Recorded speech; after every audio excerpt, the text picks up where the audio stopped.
de votre chemise ou de votre pantalon affiche peut-être la mention Made in China ou fabriqué au Bangladesh. Avant d'être porté, votre vêtement a probablement fait le tour du monde. Il a été livré par bateau ou par avion. On ne le sait pas, mais l'industrie textile est l'une des plus polluantes du monde. Ces dernières années, plusieurs marques ont décidé de miser sur le développement durable. Reportage 100% recyclable, Anaïs Barthes et Léa Caboche. Quand les grandes enseignes font tout pour nous séduire, il y a de quoi se laisser aller au lèche-vitrine. Renouvellement des collections tous les 15 jours et mini-prix. T-shirt à 5 €, robe à 15 €. Ce jour-là, nous succombons. Total de la note, 100 € pour une dizaine d'articles achetés chez ces deux géants de la mode. Mais quelles sont les conséquences écologiques de ces vêtements à bas coût, fabriqués à l'autre bout du monde? Qu'est-ce que ça engage un t-shirt produit à ce prix-là? C'est quoi les conséquences? Alors moi, ce que je regarde et ce qu'on regarde à l'ADEME, c'est les conséquences sur l'environnement. Donc un t-shirt en coton, ça consomme énormément d'eau. Le coton, c'est une culture avec beaucoup d'irrigation. Et puis le procédé ensuite de teinture, de confection. On estime qu'un t-shirt en coton aujourd'hui, c'est 70 douches. L'industrie textile est la deuxième plus polluante au monde derrière le secteur pétrolier. En 15 ans, le nombre de vêtements mis sur le marché a doublé. Et la France n'est pas une bonne élève.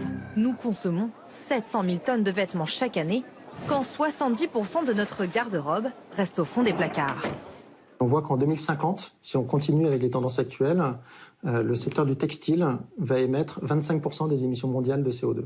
Donc effectivement, là on arrive dans le mur. Alors face à cet énorme gaspillage, certains ont décidé d'agir. Bonjour. Bonjour. Alors qu'est-ce qu'on va pouvoir faire de ce t-shirt?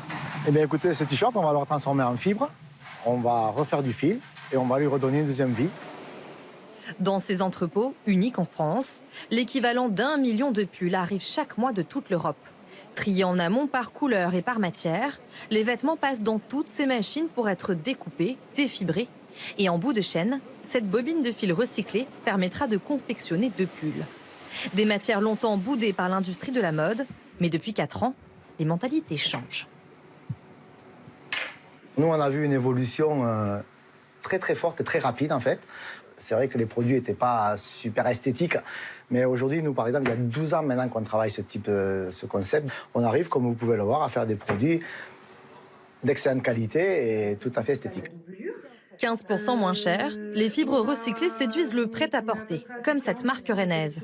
Tous ces vêtements sont garantis éthiques et durables, mais ils sont 30 à 50% plus chers que ceux de la mode low cost. Il faut savoir qu'une fibre synthétique comme le polyamide, le polyester, c'est des fibres qui sont recyclables à l'infini. Donc les erreurs du passé pourront devenir une solution pour le futur. Moins d'1% des tissus de nos vêtements sont recyclés. La mode équitable a donc de beaux jours devant elle.